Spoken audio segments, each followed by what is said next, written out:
आज मैं आपके सामने एक वैल्यू स्टेटमेंट देता हूं जो कि मेरे एसेट के एक मैनेजमेंट के बंदे ने बोली है मार्केट की प्रिडिक्शन के ऊपर। कंपनी का जो एयूएम है वो 1 लाख करोड़ से ऊपर का है। और ऐसे फंड मैनेजर्स अगर अच्छी स्टेटमेंट्स अपना इंटरव्यूज के अंदर बोलते हैं तो उन पे आपको ध्यान देना चाहिए कि उन्होंने रिसेंटली ये बोला है कि tempting to take some profit from the market now. अब इसका ये मतलब नहीं है कि आपका सपोज 100 रुपया मार्केट के अंदर लगा हुआ है तो आप 100 का 100 सेल करके अपना प्रॉफिट को जो है अपनी कोई आइटम खरीद लें जो कि आपकी ड्रीम के अंदर थी। इसका मतलब ये है कि अगर 100 रुपये आपके अंदर मार्केट में लगा हुआ है और उसमें से आपके जैसे कुछ स्टॉक्स के अंदर बहुत ज़्यादा आपकी रिटर्न दिखाई दी है तो उसमें से थोड़ा सा प्रॉफिट बुक करके कैश पोजीशन भी आपके पास होनी चाहिए। टेक्निकली इसका मतलब ये है कि जब मार्केट के अंदर थोड़ी सी करेक्शन आएगी तो हर इन्वेस्टर की यही प्रॉब्लम होती है कि हम तो फुली इन्वेस्टेड थे मार्केट के अंदर, अब हमारे पास पैसा नहीं है इन्वेस्ट करने के लिए। इसका मतलब ये है क्लियरली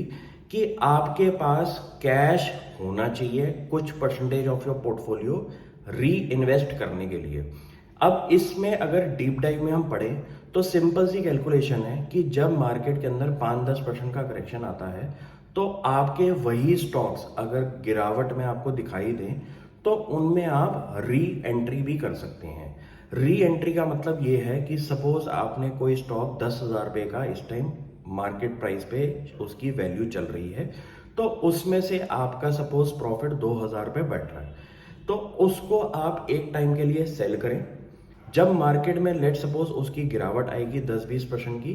तो सपोज आपके पास पहले उस कंपनी के शेयर थे 100,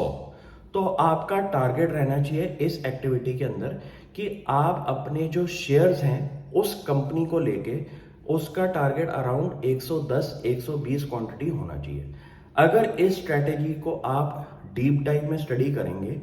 तो इतना कह सकता हूं कि सपोज आपके 2023 में कंपनी के सिर्फ 100 शेयर थे और इस स्ट्रेटेजी को अगर आप ढंग से अप्लाई करें कि हर मार्केट फॉल के अंदर आपको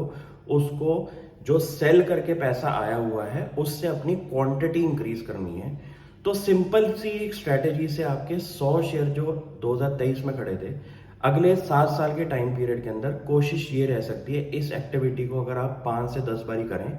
तो आपके 200 शेयर सिर्फ और सिर्फ इस ट्रेडिंग बाय और सेल के अंदर खड़े हो सकते हैं। इससे क्या होगा कि आपका जो ट्रेडिंग पोर्टफोलियो है उस स्टॉक को लेके एक तो डबल खड़ा हो गया। आपको मार्केट में इतना पता चल गया है कि जब मार्केट में थोड़ी सी करेक्शन आती है मेरे गोल्डन एक्स जो स्टॉक्स हैं उनके अंदर जब करेक्शन आती है तो मैं उनके अंदर री एंट्री लेता हूं। इसका ये मतलब नहीं है कि उस स्टॉक को बेच के आप भूल गए। ऐसी स्ट्रेटेजी के अंदर आप एक ऐसा पोर्टफोलियो क्रिएट कर सकते हैं जिसके अंदर आप थोड़ी थोड़ी ट्रेडिंग करके आपका मोटिव ये रहना चाहिए कि मेरा 10 साल के अंदर सेम क्वांटिटी और सेम कॉस्ट पे मेरी क्वांटिटी जो है वो एटलीस्ट डबल हो जाए 10 बारी ट्रेड करके।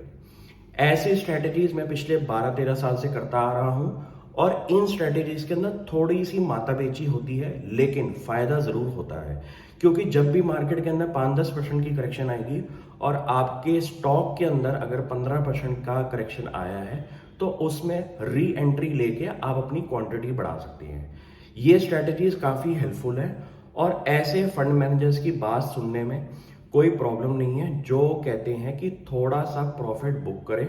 क्योंकि आपके पास अगर कैश बैठा नहीं होगा और मार्केट में करेक्शन आएगा तो आप एक एक्स्ट्रा जो रिटर्न है जो पोटेंशियल में फ्यूचर में आ सकती है वो मिस कर सकते हैं। तकरीबन तकरीबन रिटेल इन्वेस्टर्स की प्रॉब्लम ये रहती है कि मार्केट जब भी ऑल टाइम हाई पे रहती है तो वो फुली इन्वेस्टेड रहते हैं, प्रॉफिट बुक करना उनको आता नहीं है। प्रॉफिट बुक करने से क्या होता है कि आपको एक तो पता चल गया कि इस स्टॉक में मैंने अपना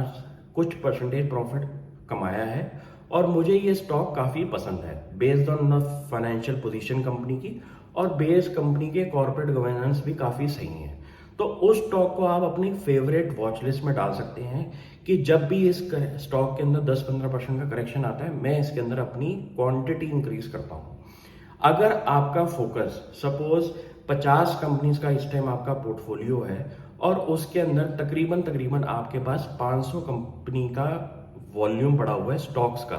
तो आपका टारगेट ये रहना चाहिए कि 5 लाख के पोर्टफोलियो को आपको क्वांटिटी इंक्रीज करके सेम वैल्यू पे आपके पास कम से कम 1000 शेयर तो जरूर होने चाहिए। इस स्ट्रैटेजी को अगर आप हर 5 साल में रिपीट कर पाए तो मुझे लगता है कि सेम कैपिटल में आपका पोर्टफोलियो भी डबल हो जाएगा। इस स्ट्रैटेजी को थोड़ा सा रजिस्टर पेन पे देखें और इसको अप्लाई करने की कोशिश करें कि मैं क्या बात कर रहा हूं। अगर आपको इस चीज में कोई डाउट है तो आप मुझसे पूछें। Thank you.